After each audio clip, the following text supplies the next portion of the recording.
네, 국어 1 수업 3주차 함께 해보도록 하겠습니다.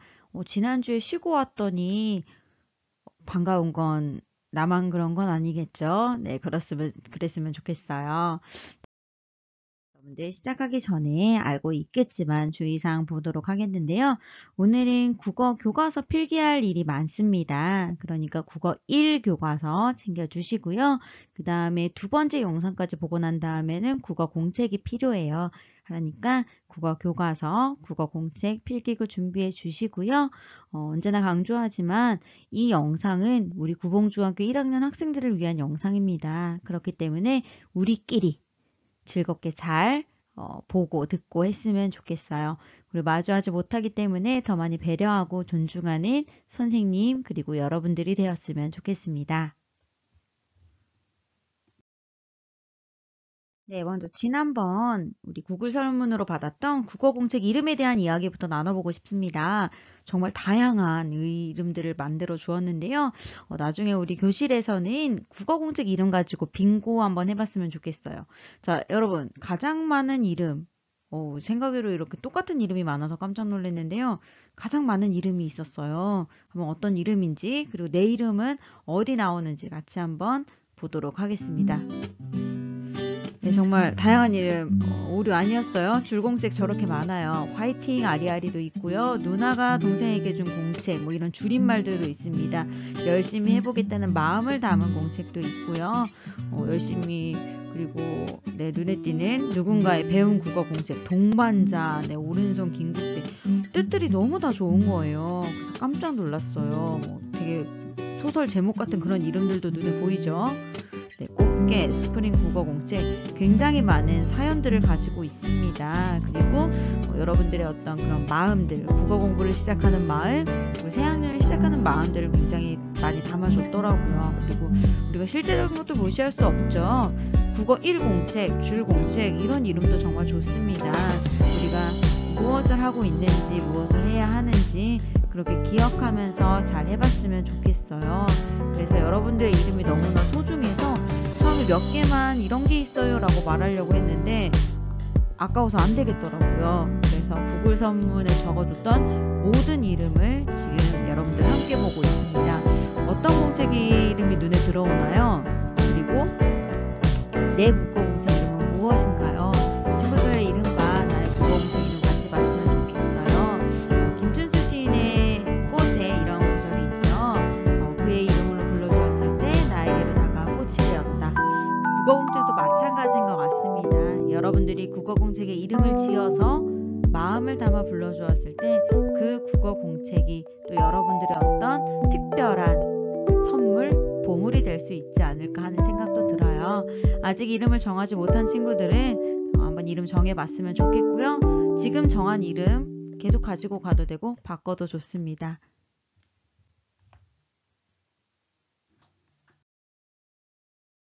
지난번에 이어서 시의 3요소부터 같이 보면서 수업 시작해 보도록 하겠습니다. 계속 반복하는 이유 알고 있죠? 우리가 익숙해졌으면 좋겠어요. 우리가 낯설기 때문에 모르는 것들이 참 많은데요. 같이 한번 보겠습니다.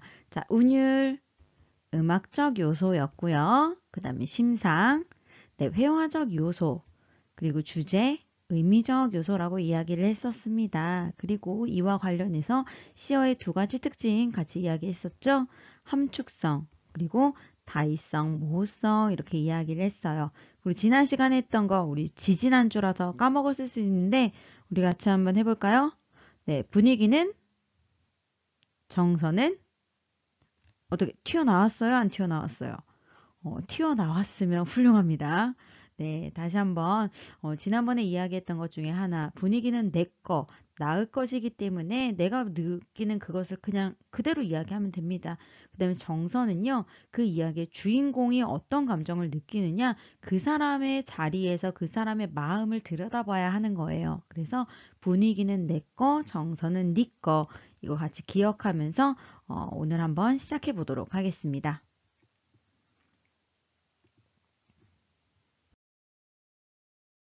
오늘은 지난번에 같이 읽어보았던 해피라는 시를 조금 더 자세히 한번 살펴보도록 하겠습니다. 지난번에 시를 읽을 때 세 가지로 읽어보자 라고 얘기를 했었는데요. 첫 번째 눈으로 읽어주세요. 두 번째 입으로 읽어주세요. 그런데 이때 행과 연은 구분해서 읽어주세요. 그리고 마음으로 읽어주세요. 시적 화자에 대해서 생각하면서 라고 이야기를 했는데요. 이 행과 연을 구분해서 읽어야 하는 이유에 대해서 조금 더 이야기 나눠보도록 할게요. 이야기 나눠보기 위해서 그림책 한 장면 가지고 왔습니다. 여러분들 추억의 만화죠. 구름빵인데요. 추억의 그림책. 그 중에서도 이 부분 한번 보도록 할게요. 45분이 지나고 부엌 가득 고소한 냄새가 피어올랐어요. 엄마는 살며시 오븐을 열었지요. 맛있게 잘 익은 구름빵들이 두둥실 떠올랐어요. 자, 여러분들 이 부분을 읽으면서 어때요? 구름빵이 떠오르는 모습이 눈앞에 그려지시나요? 눈앞에 잘 그려진다면 그 이유는 무엇일까요? 아마 맛있게 잘 익은 구름빵들이 하고 잠깐 쉬고 나서 두둥실 떠올랐어요. 라고 하는 그 두둥실 때문이 아닐까요? 한번 영상으로 확인해 볼게요. 한참 기다리다 보니 맛있는 빵 냄새가 부엌에 가득 퍼졌어요. 그런데 엄마가 오븐을 열자 노릇노릇 구워진 구름빵들이 하늘로 막 떠오르는 거였어요. 우와! 여러분들이 그렸던 그 장면이 맞나요? 한 장면만 더 보도록 할게요. 자, 이번에는 구름빵을 먹은 우리의 모습입니다. 구름빵을 먹은 우리들도 두둥실 떠올랐어요. 자, 여기서 작가는 왜 두둥실이라고 했을까? 이것도 앞의 장면과 같죠?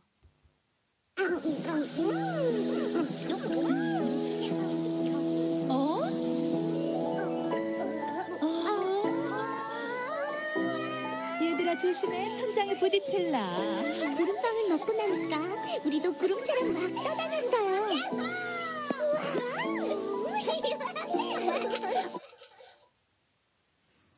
네, 이렇게 그림책 작가가 그림책 단어 사이사이에 어떤 자신의 의도를 숨겨놓은 것처럼 시인도 마찬가지입니다. 시 속에 자기의 의도를 중간중간 숨겨놨어요.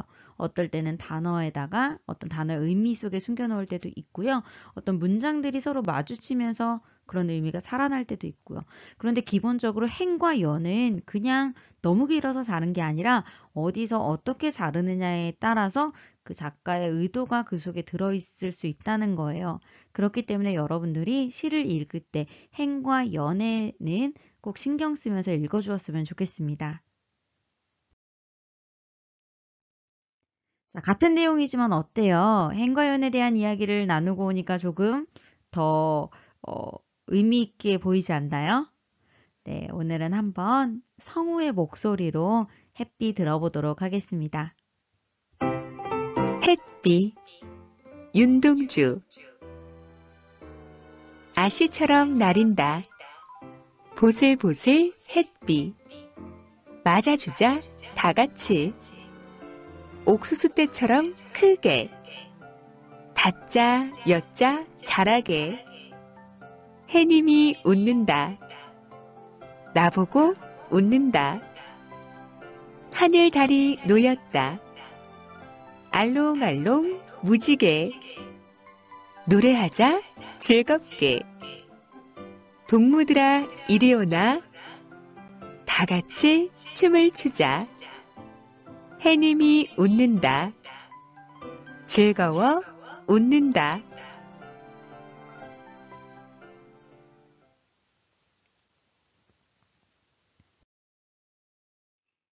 네, 오늘 학습 활동 같이 해보고요. 그리고 햇빛이라는 시 좀 더 자세히 들여다보도록 하겠습니다. 교과서는 16쪽입니다. 여러분들 16쪽 같이 해보도록 할 건데요.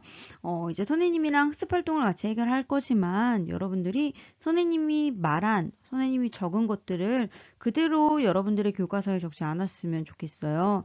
교실에서도 마찬가지거든요. 여러분들이 생각해낸 답들을 모아서 선생님이 정리해주는 역할을 하는 거지 선생님이 여러분들에게 답을 주지 않습니다. 그러다 보니까 선생님이 수업을 할 때는 밤마다 다른 답들이 나오는 경우가 참 많아요.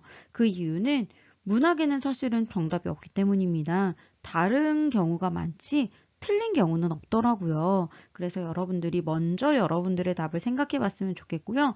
선생님이 제시하는 것과 비슷하다면 그냥 굳이 수정하지 않아도 되고 그냥 그대로 두면 돼요. 그런데 너무 다르다, 전혀 다른 이야기다 하면은 이제 같이 적어 놓고 나중에 선생님 저는 이게 왜 다를까요? 하고 우리가 만났을 때 선생님에게 이야기해 줬으면 좋겠어요. 자, 그러면은 이제 교과서 다 펼쳤죠? 16조 영상을 잠시 멈추고 여러분들의 답을 정리한 다음에 같이 선생님이랑 보도록 하겠습니다.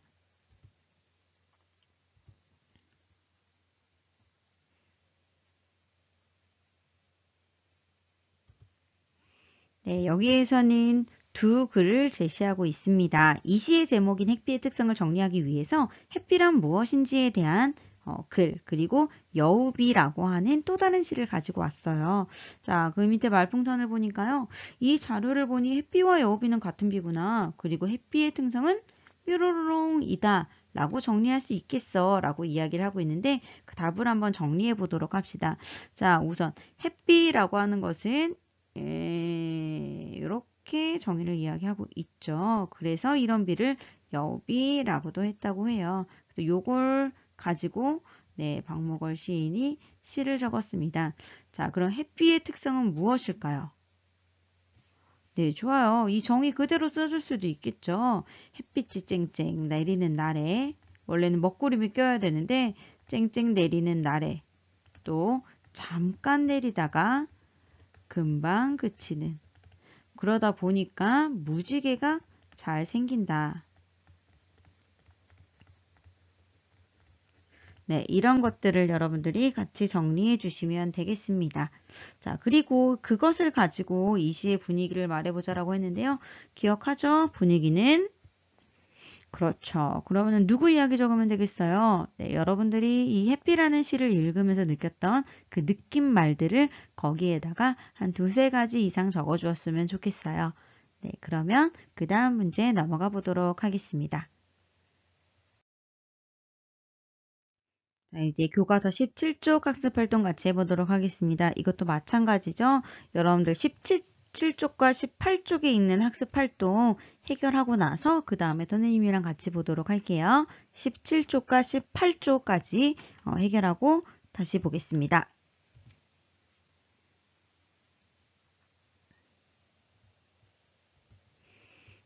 네, 계속해서 강조할 거예요. 지금은 글씨 연습하는 시간이 아니에요. 여러분들의 생각을 이곳에 잘 정리해 주었으면 좋겠습니다. 자, 교과서 17쪽에 보면은요. 이 시에서 비유가 어떻게 쓰였는지 알아보자 라고 하면서 첫 번째 문제 볼게요. 보기와 같이 시구에서 표현하려는 대상과 빗대어 표현한 대상을 찾고 각각의 공통점을 써보자. 선생님 여기는 문제가 잘렸어요. 그런데 여러분들 표현하려는 대상에다가 밑줄 긋고 그 밑에다가 원관념이라고 적어주세요. 네, 원래 말하고 싶었던 게 원관념이죠. 표현하려는 대상의 밑줄 그리고 원관념이라고 적어주세요. 자, 그 다음에 빗대어 표현한 대상, 원관념을 설명하기 위해 표현하기 위해 가지고 온 다른 대상을 우리는 보조관념이라고 합니다. 자, 그래서 거기다가도 밑줄 긋고 적어주세요. 빗대어 표현한 대상, 밑줄 긋고 보조관념이라고 해주세요. 자, 그러면은 그 밑에 보기 먼저 보도록 할게요. 아씨처럼 나린다. 보슬보슬 햇빛. 자, 여기는 무슨 표현 방법이 사용됐어요? 네, 아씨처럼이라고 했으니까 직유법이 사용됐죠. 그럼 표현하려는 대상, 이것은 원관념, 햇빛고요. 이 햇빛을 표현하기 위해서 아씨를 가지고 왔습니다. 자, 그럼 그 밑에 있는 것 같이 한번 보도록 할게요. 맞아주자 다 같이 옥수수대처럼 크게 다짜 여짜 잘하게. 자, 표현하려는 대상 뭐라고요? 네, 원관념입니다. 빗대어 표현한 대상 보조관념. 자, 그럼 아이들을 표현하기 위해 무엇을 가지고 왔어요? 그렇죠. 옥수수대를 가지고 왔습니다. 네, 옥수수대를 가지고 왔어요. 그러면 이 표현 방법은 뭘까? 네, 보면 여기 처럼이라고 하는 연결고리가 보이죠? 네, 여기서는 직유법 사용하고 있습니다. 자, 그럼 그 밑에 한번 정리해 볼까요? 여기에서 아이들과 옥수수대의 공통점은 뭘까요? 이것도 작년에 선배들이 찾아준 답을 여러분들에게 나누는 겁니다. 자, 공통점. 네, 비를 맞으며. 옥수수 때도 비를 맞고요. 우리도 비를 맞고 있어요. 네, 요즘은 이러면 안 돼요. 네, 큰일 나요. 자, 근데 이 당시에는 이게 괜찮았나 봅니다. 네, 비를 맞으며 계속 자란다. 좋겠습니다. 자꾸 한풀이가 되네요. 선생님도 더 잘하고 싶어요. 자, 계속 자란다. 그리고 크게 자란다. 아이고, 글씨가 이게 선생님이 지금 진짜로 직접 쓰는 거거든요. 이 교실에서 보면 되게 신기한데, 네, 그러다 보니까 오타가 자꾸 나고 있어요. 그러려니 해주세요. 자, 그 다음 두 번째 문제 보도록 하겠습니다. 하늘달이 놓였다. 알롱알롱 무지개. 이때도 마찬가지 표현하려는 대상은 원관념. 그 다음에 빗대어 표현한 대상은 보조관념이 되겠습니다. 자, 그럼 여기서 하늘다리는 무엇을 가리키는 건가요? 네, 그렇죠. 무지개를 가리키고 있는 거죠. 자, 여기서는 무슨 표현 방법이 사용됐을까요? 하늘다리가 결국은 무지개고, 무지개가 하늘다리인 거잖아요. 그래서 여기서는 은유법이 사용되었다고 보면 되겠습니다. 자, 그렇다면 무지개와 하늘다리의 공통점은 무엇인가? 일단 모양이 비슷하죠? 아치형. 모양이 비슷합니다. 그 다음에 하늘에 떠 있기도 해요. 그 다음 뭐 하늘다리가 알록달록한지 모르겠지만 왠지 하늘다리는 좀 특별할 것 같기는 하죠. 네, 알록달록한 그런 색깔들을 가지고 있습니다. 그 밖에도 여러 가지 공통점이 있을 거예요. 자, 그럼 그 다음 교과서 18쪽 넘어가 보도록 하겠습니다. 자, 여기에서는요. 이 시에서 사람이 아닌 것을 사람에 빗대어 표현한 부분, 사람이 아닌 것을 사람에 빗대어 표현한다. 이거 뭐였죠? 네, 그렇죠. 의인법이죠. 의인법. 네, 의인법을 사용된 곳 두 군데 찾아보자고 했는데요.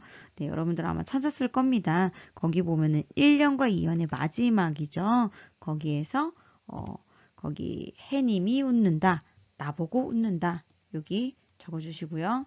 네, 해님이 웃는다. 나보고 웃는다.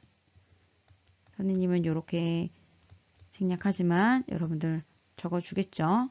네, 그 다음 두 번째 부분은 해님이 웃는다. 이렇게 웃었어요. 좋은 일이니까요. 네, 즐거워 웃는다. 자, 그럼 이것이 무슨 의미일까도 한번 생각해 볼게요.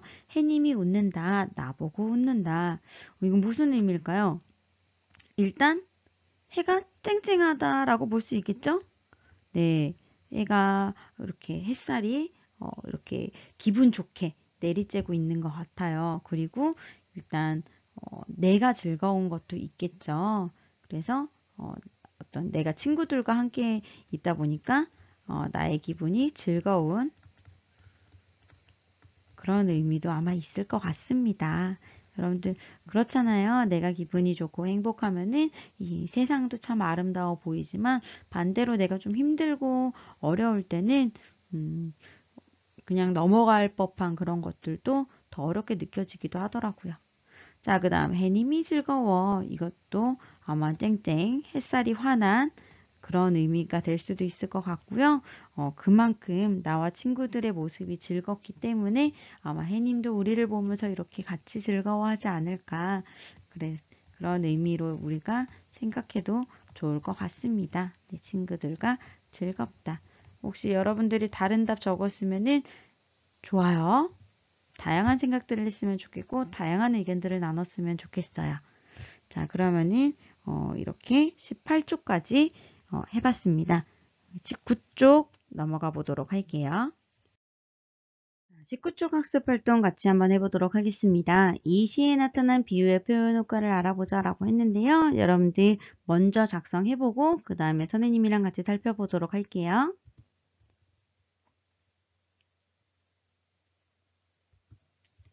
네, 좋습니다. 가와 나의 표현 먼저 비교해 보도록 하겠는데요. 가 표현부터 보면은 하늘에 무지개가 여러 색깔로 떴다. 그리고 해가 밝게 떠 있다. 네, 어떤 표현을 있는 그대로 보여주고 있습니다. 그에 반해 나 표현은 어때요? 하늘달이 놓였다. 알롱알롱 무지개. 해님이 웃는다, 즐거워 웃는다 라고 이야기를 하면서요. 우리가 앞에서 학습활동에서 봤던 것처럼 비유 표현을 사용하고 있어요. 자, 그러면 이렇게 가처럼 표현하는 게 아니라 나의처럼 비유 표현을 사용했더니 어떤 일이 생겼는가? 네, 이를 바탕으로 하여 비유 표현이 이 시의 분위기를 만드는데 어떤 역할을 했는지 말해보자 라고 했는데요. 이 시의 분위기가 어때요, 여러분들? 아마 여러분들이 조금 다를 수는 있겠지만 전체적으로 신나는 어떤 활기찬 분위기라고 하는 데는 동의할 수 있을 것 같습니다. 그러면은 이런 비유 표현이 이것에 대해서 어떤 역할을 했는가 보면은 좀 더 우리에게 생생한 느낌을 주고 있죠. 그 다음에 생생한 느낌을 주고 있습니다. 그리고 공감과 재미.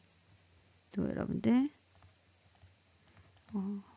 더 비유 표현을 사용했더니 더 늘어나게 됐겠죠. 그리고 좀 더 친근한 그런 느낌을 줄 수도 있고요. 네, 그래서 이런 여러 가지 역할들을, 여러 가지 효과들을 만들어내면서 더욱더 신나고 활기찬 분위기를 만들어내고 있습니다. 자, 이렇게 해피라는 시에 대한 학습 활동을 해봤는데요. 지금까지 했던 것들을 가지고 그럼 해피라는 시를 좀 더 자세히 보는 시간 가져보도록 할게요. 해피 시 같이 한번 살펴보도록 하겠는데요. 여기에서 우선 여러분들이 시의 3요소를 가지고 시를 살펴보도록 할게요. 제일 먼저 운율 같이 보도록 하겠습니다. 자, 여러분들 따라해 보세요. 운율은 반복. 운율은 반복. 이게 꼭 그런 건 아니에요. 그런데 반복과 운율은 같이 가는 경우가 굉장히 많습니다. 자, 그럼 여기에서 무엇이 반복되고 있는가? 어때 여러분들 이렇게 그냥 이 시를 읽으면서 조금 흥겨운 분위기가 나지 않던가요? 그거는 아마 이 한 행이 보면은 다 이렇게 두 부분으로 나뉘고 있습니다.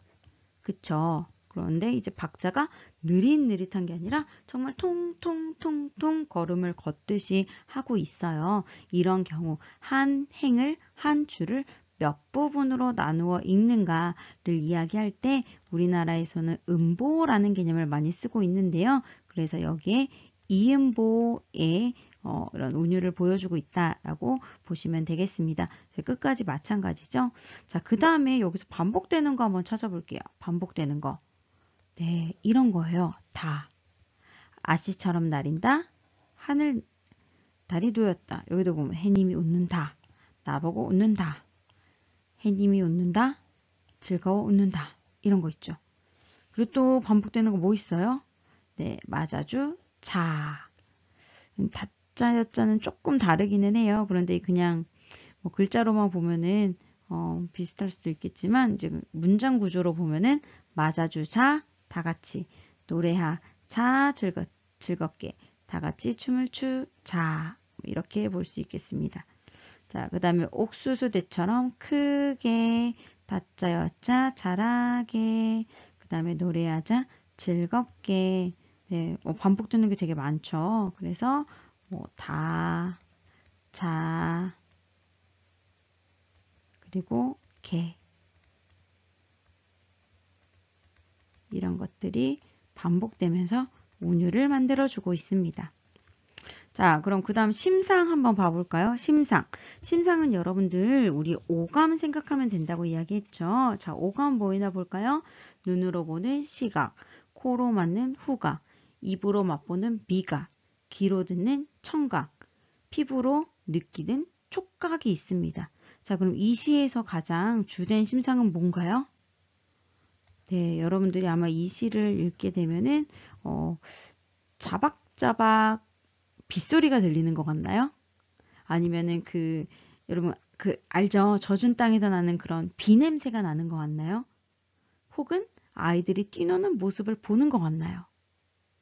아마 여러분들 그 여러 가지가 함께 올 수도 있겠지만요. 그 중에서도 가장 주된 것은 시각적 심상일 것 같습니다. 아, 참. 너무 늦게 말했네요. 네, 여러분들은 지금 선생님을 눈으로 구경하는 것이 아니라 여러분들도 교과서 14쪽을 펼치고 함께 필기해야 합니다. 자, 그럼 여러분들 혹시 안 하고 있었다면 지금이라도 어서 14쪽을 펼쳐주세요. 자, 그러면 그 다음 여러분도 이제 표현 방법 같이 보도록 할게요. 작가가 의도하는 주제를 드러내기 위해 어떤 표현 방법을 사용하고 있는가. 이거는 사실 학습 활동에서 했기 때문에 여기 어떤 표현 방법 돼 있는지 한번 정리만 해보도록 하겠습니다. 네, 처음부터 살펴보면요. 아씨처럼 나린다. 여기에서 네, 직유법 사용되고 있죠. 그 다음에 쭉 내려가 보면요. 옥수수 때처럼 크게 네, 여기서도 직유법 사용되고 있습니다. 그 다음 해님이 웃는다. 나보고 웃는다. 여기서는 의인법 사용되고 있고요. 자, 그럼 그 옆으로 가볼까요? 하늘달이 놓였다. 알롱알롱 무지개. 이거 뭐였죠? 네, 그렇죠. 운유법이었죠. 노래 네, 쭉 가보도록 할게요. 다 같이 춤을 추자. 네, 여기서도 마지막에 해님이 웃는다. 즐겁게 웃는다. 이렇게 해서 여러 가지 비유 표현을 사용해서 어떤 비 오는 날, 햇빛 내리는 날, 여우비 내리는 날 아이들이 즐겁게 어울리면서 뛰노는 모습을 잘 표현해 주고 있습니다. 자, 그러면 여기까지 햇빛 내용 같이 정리해 보도록 할게요. 네, 첫 번째 영상에서는요, 교과서 학습 활동과 함께 햇빛 내용을 함께 정리해 보았습니다. 여러분들 교과서에서 혹시 필기 부족했던 부분들 있으면 영상 멈춰가면서 다시 한번 채워보도록 하고요. 그 다음에 이제 두 번째 영상으로 넘어가 보도록 할게요. 이제 좀 구부러졌던 몸 좀 펴고 한번 일어나서 스트레칭하고 두 번째 영상에서 만나도록 하겠습니다.